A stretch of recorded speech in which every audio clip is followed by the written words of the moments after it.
Basically, it has been a very interesting meeting with a lot of updates in big trials such as Keynote trials, Mona Lisa, Pallas, soft text study as well, and some important meta-analyses have been also communicated these days. In particularly the meta-analysis that compare the use or not use of anthracyclines in adjuvant treatment, and also the use of aromatase inhibitors in premenopausal women, which were two important meta-analyses that will give us more understanding of these two settings. But I would particularly highlight a few studies with new data, such as NIMBUS trial that showed activity of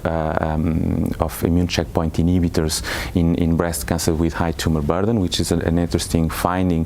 for a specific subgroup of patients that might benefit, a long-term benefit with this treatment.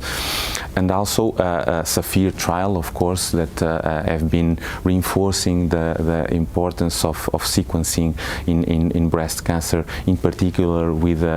mutations with SCAT1 and 2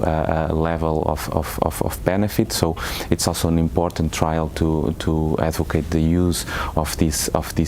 technology to better personalize treatment for metastatic breast cancer. And of course, the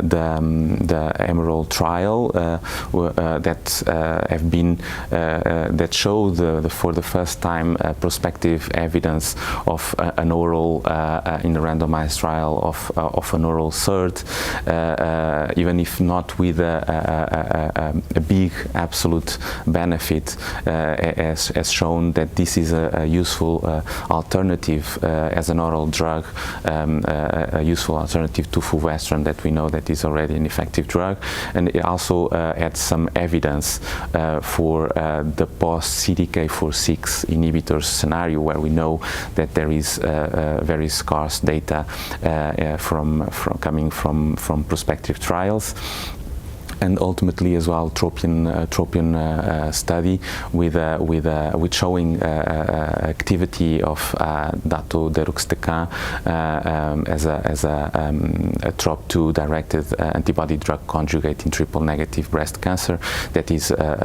is showing activity as well, and is probably in the future a new alternative for triple-negative metastatic breast cancer patients.